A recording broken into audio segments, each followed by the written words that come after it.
En el nombre del Padre, del Hijo y del Espíritu Santo. Amén. San Antonio María Claret era un gran predicador, especialmente, no solamente de los santos ejercicios, sino también de lo que se llamaba en su época las misiones. Es decir, como los sacerdotes que no pertenecían a las parroquias, que eran de órdenes religiosas, especialmente los mendicantes, predicaban sobre las verdades de la salvación, las verdades del alma. Y un día, predicando San Antonio María Claret ante una gran concurrencia, ya estaba en mitad de la misión.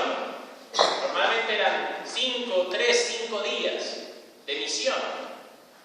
Y el pueblo en el que predicaba cada vez venía dando muestras de mayor arrepentimiento, mayores confesiones, conversiones. Era de noche. San Antonio predicaba desde el púlpito de la iglesia y en cuanto hubo tomado el crucifijo para terminar el sermón de esa noche, con una inflamada súplica, un hombre desconocido entró a la iglesia, corriendo, y empezó a alborotar a la gente gritando: ¡fuego, fuego! ¡Se quema una casa del pueblo! ¡Ayuden! Y el padre Claret, con una gran voz, dijo, interrumpiendo su sermón: ¡es el demonio! No se quema ninguna casa. Y para que lo veáis, que vaya el sacristán a comprobarlo. Si hay fuego, todos iremos a apagarlo.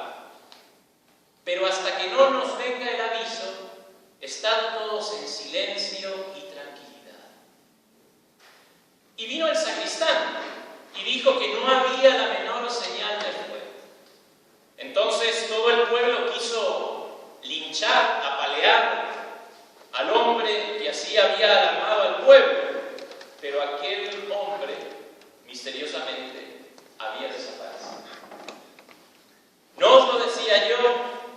Entonces gritó el padre Claret: es el demonio, enemigo de vuestras almas, que teme que os aprovechéis de esta santa misión.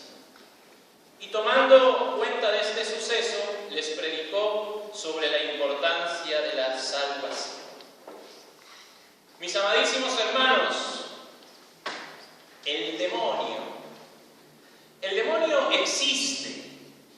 Claro, Padre, todos lo sabemos.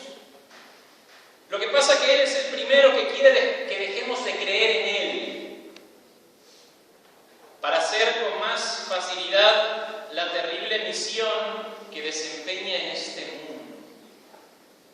Y tomando a San Pablo en la epístola del día de hoy, que nos dice que tenemos que estar vigilantes, con las armas en la mano, porque el demonio busca tentarnos y hacernos caer.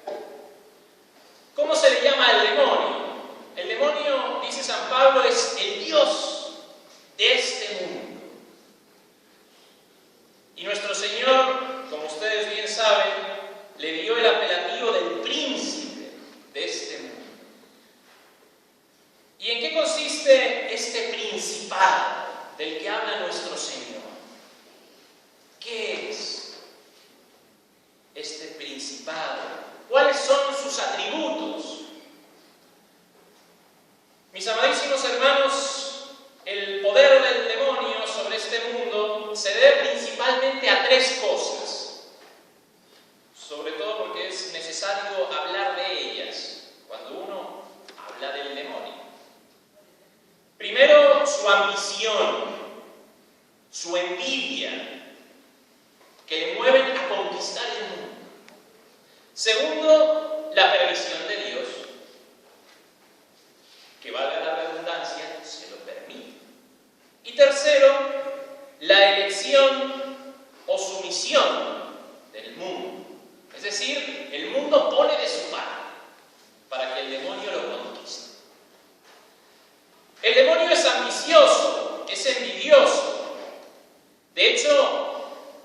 dice la tradición que era la criatura más perfecta que Dios había creado.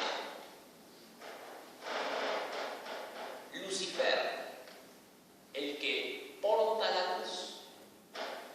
Y la criatura más perfecta cayó por un pecado de soberbia gravísimo.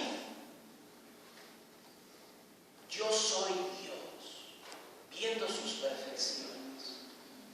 Y al caer se convirtió en un ser desgraciado, rastrero, de una voluntad endurecida por el mal. Porque, como dice aquel adagio latino, la corrupción de los mejores es la peor. Y el orgullo que le movió a pecar siguió siendo su compañero y su castigo. Aquella corrupción y voluntad endurecida le llevan a odiar el bien en donde quiera que lo ve. El demonio odia el bien. Y sobre todo, especialmente, a Dios, el bien divino. Y como Él ve ese bien divino en nuestras almas en gracia, por eso quiere que nosotros dejemos de poseer.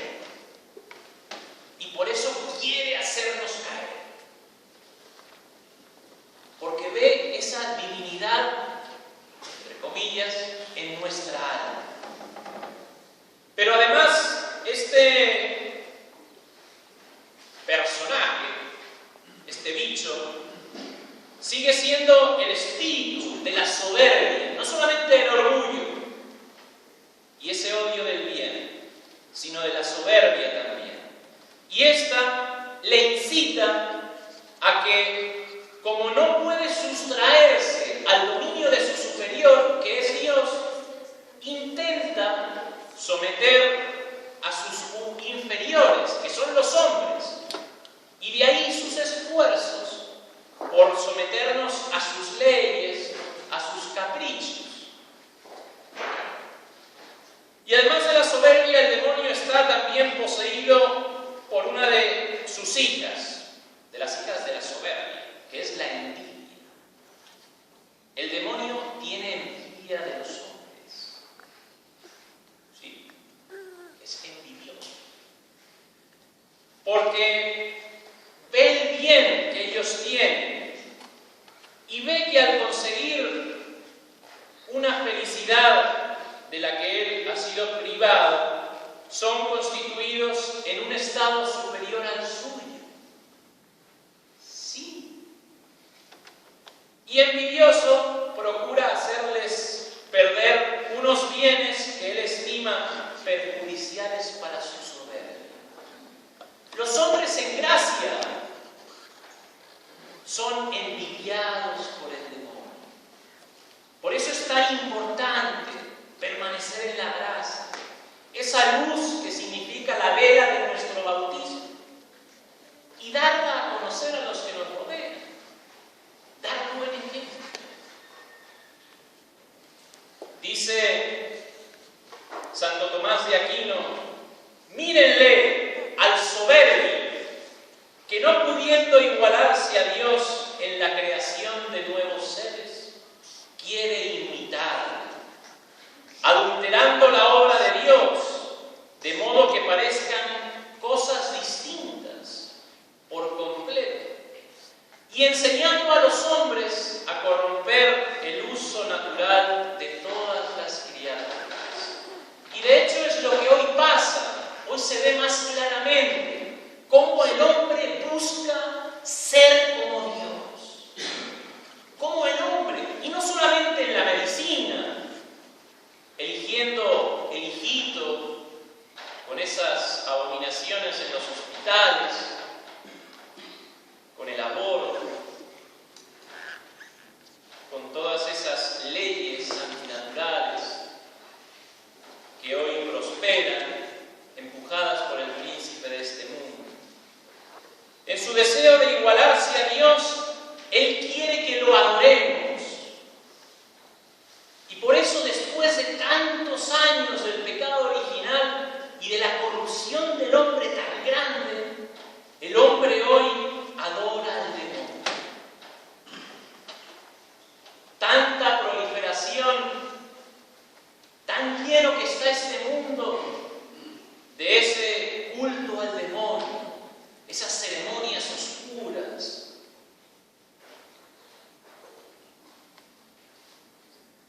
Mis amadísimos hermanos, el demonio, piensen en él, piensen. Él está vencido, es un perro con correa, con cadenas, pero hay que tener cuidado. Y Dios nuestro Señor le permite hacer estas cosas. De hecho, es la segunda condición, la permisión divina. De nada le hubieran servido al demonio todos sus deseos de no habérselo permitido Dios, con grandes designios, de gran sabiduría.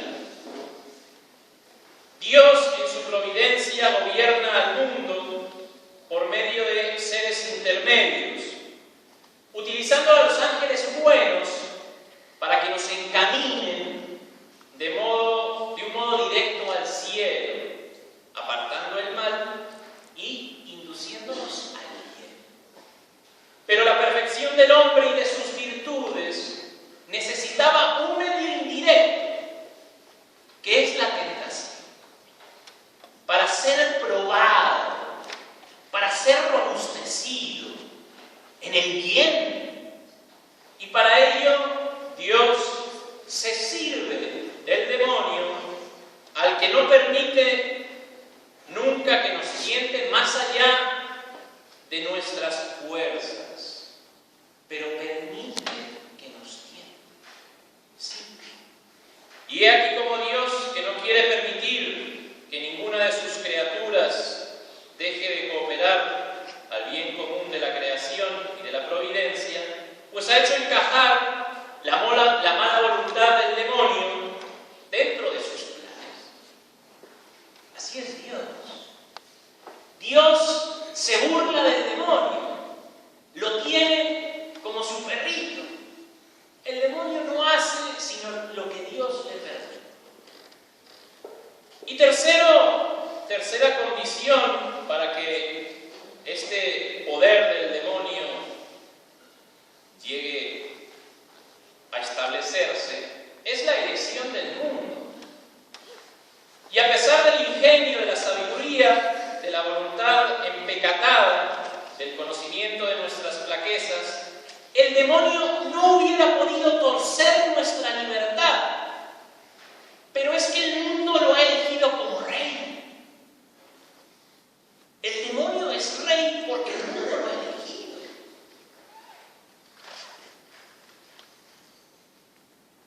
Es inútil insistir, pero en la lucha entre el mundo y Dios, en el mundo preside el demonio.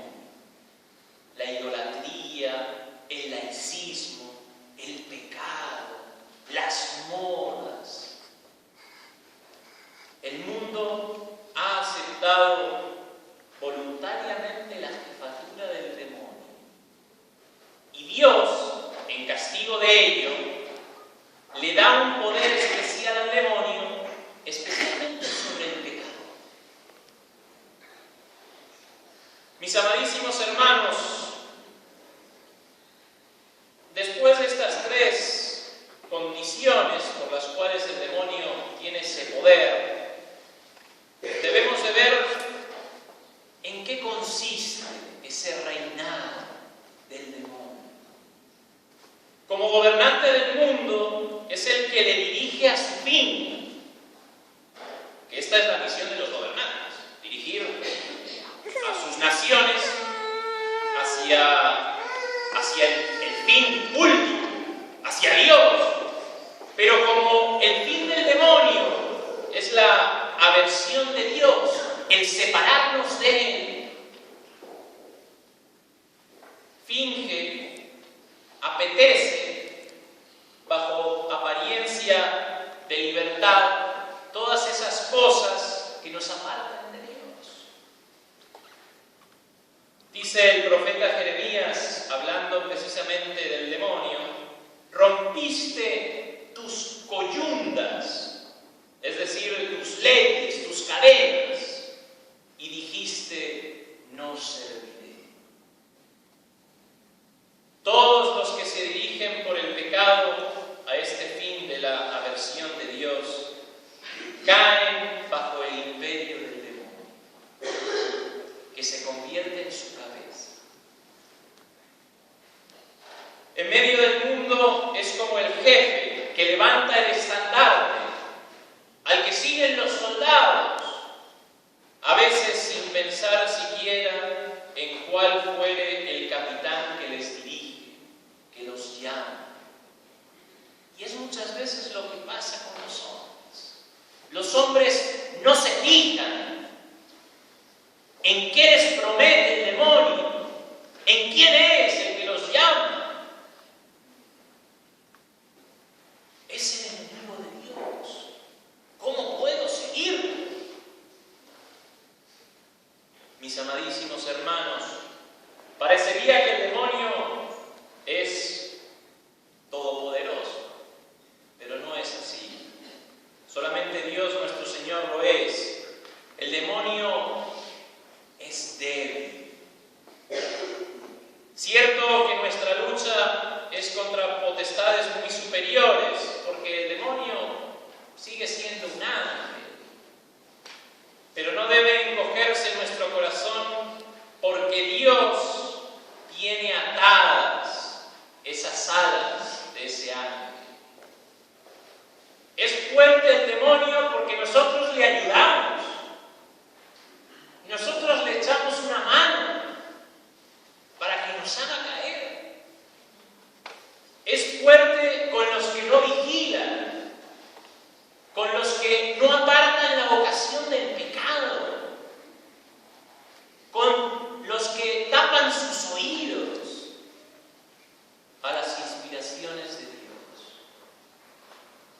Pero el demonio es muy débil para quienes se someten a Dios, para los que le hacen frente, decididos, con fortaleza. Dice el apóstol Santiago: someteos a Dios y resistid al demonio. El que desea imponer a todos en la frente el signo de la bestia, huye ante el signo de la cruz. La oración. La oración es el arma principal para convertir a este león rugiente a su primitivo estado de serpiente que se asusta. Fiel es Dios, que no permitirá que seamos tentados sobre nuestras fuerzas. Cobarde es el demonio, porque tiembla solo al oír el nombre de Dios. Armémonos, mis amadísimos hermanos, entonces, de Dios nuestro Señor, y nada tendremos que temer. Oración, la oración de cada día, la señal de la cruz, el agua bendita, la devoción a la Virgen. En este mes del Rosario, que ya se nos está acabando, quedan 2 semanitas, pedirle a Nuestra Señora esa fuerza, esa energía para combatir las tentaciones del demonio, para que así como ella pisó la cabeza de la serpiente infernal, así también nosotros, con su ayuda, podamos pisar al demonio, aplastarlo en nuestras vidas y así llegar a conseguir el premio